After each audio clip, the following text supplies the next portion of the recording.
What's good, y'all? It's DJDURL here for another episode of Fatherhood Fraternity. This one I'm going to tell you about a few of my favorite apps that I think that are great for parents and kids under 2, and they're all free.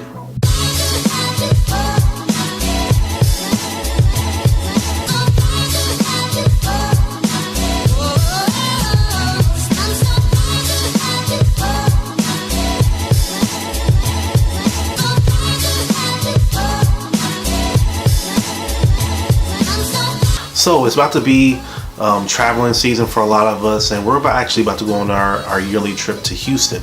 So I figured that while we're either in the plane or on the road, there's going to be some times where we need Ava to have a phone to be able to play with some things, and we got to make sure that we keep it, very, very limited on what we let her use. So it has to be educational or just something fun. We just not going to have her on YouTube because you never know what will pop up if she presses anything. So I figured for the parents, it would be good to at least have a few things on deck for you all to be able to have some peace of mind for your kids. So the first app that I use, since I'm a DJ, I'm going to start off with a music one, and I use Tidal.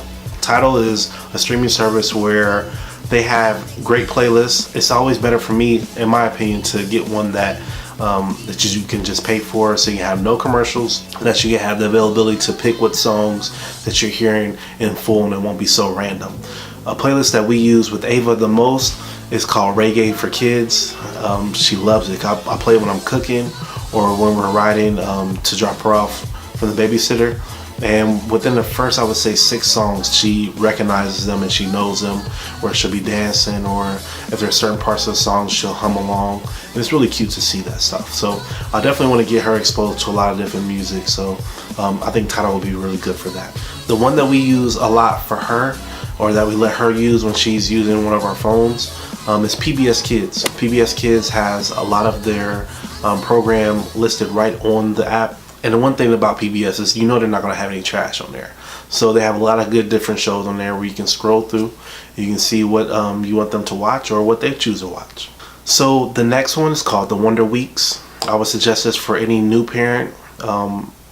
New as in, even if you have children before, but if you have kids that are up to the age of 19 months or so, there's different leaps that your kids will be going through and that you'll need to really understand to be able to know how to, I hate to say deal with them, but to how to work with them through their different leaps and the different mental things that they're going to be going through.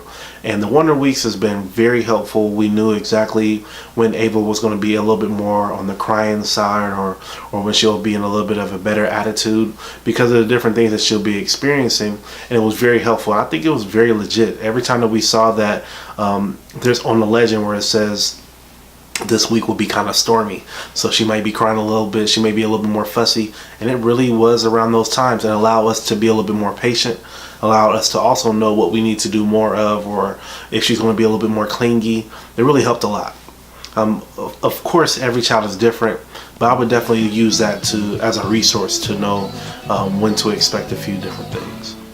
Okay, so when it comes to our family, this is especially for the parents who live together. If you are pretty busy the way me and my wife are, and we have a busy baby, we want to make sure that we are respecting each other's time and using the family calendar app. The family calendar app allows us to share what events we have to go to and what things that are coming up soon, so we can be able to make sure that me as a DJ, as a photographer, or whatever else I'm doing along with my 9 to 5, that I'm not scheduling something when I need to be somewhere or I need to cover something for my wife. So I think it's a very good app that you should have, because we're at the age where we might forget to tell something. So you might as well do it and put on the app and have that be what you use to make sure that everybody knows. And they have reminders on there.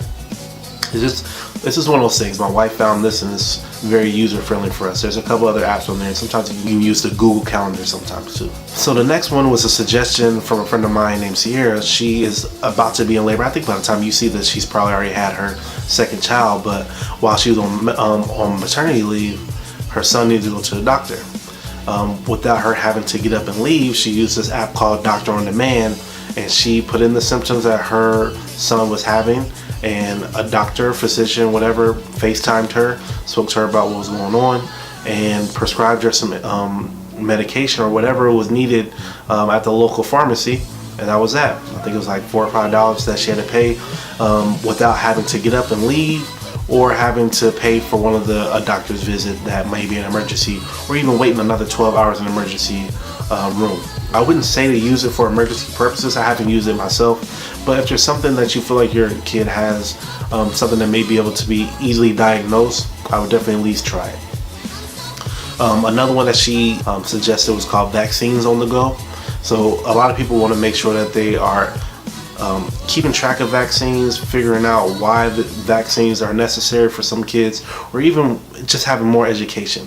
Vaccines on the Go is another one that I feel that from looking at it, it looked like you can get some information that was very useful. And whether you vaccine or not, this can be some information for you to either validate your feelings or to help you out on whether you want to give certain vaccines to your kids or not. So number 7, our child has this little puppy toy from Fisher Price. It's called Laugh and Learn. So they have a app that goes along with the same thing that the puppies do, and it just teaches basic information. So your ABCs, it shows you your numbers, it shows the shapes, it has sing-along songs. That's basically all you need for any child really under 2 to keep them going, and they can press the different letters and let them know exactly what the letter is, and they'll give them a item that goes along with it. Of course, A is for Apple, those type of things. Very good app, very simple and to the point, and without too many extra things going on. Another one that I saw from reading it online is called Friends Playdate. This one's a little bit more advanced. You have to click on a certain icon, you pick a friend to go on a play date with another friend, and then you do a certain activity. So you'll either spray them with water or do something funny that a kid might laugh at. But I think it's one thing that I would probably have to show Ava, and then she can do it. But that's what the whole thing, the whole point of all these things are to try to learn. So that's a very good learning one that I think I'll be using soon on this new trip that we'll be going on soon. When I asked the Fatherhood Fraternity group chat what they all use for their kids, one of the most stated apps was called Starfall. So I looked into that one. It's a very good app. So I'm sure that you already know about that. If you don't, I'll give you some footage on the side so you can see exactly what it looks like. But I think that you all should get that for any kids, even if they're above 2 or if they're about to be 2, just get it early and start getting them educated. And the last one, there's really 2. These are like mindless time wasters for if you just want your kid to be able to do something and stay active if they're tired of going through the educational ones. So I use Kids Doodle and Baby Bubbles. The Baby Bubbles is just like bubbles pop up on the screen and your baby presses them and pops them. Kids Doodle, definitely what it sounds like. Your kid will be able to use their finger to doodle on the screen, and it allows them to be entertained without doing too much. So those are my my top 10/11 best free apps for parents and for kids. If you have some suggestions, please send them down below. We haven't got Ava a tablet or a phone yet, so these will be things that when we actually get her to that point and feel like that she is mature enough to use one more often, I definitely know that we'll be using those. We want to hear your suggestions. So as parents, we like to share information, so share with us. Hope to hear from you soon. All right, y'all.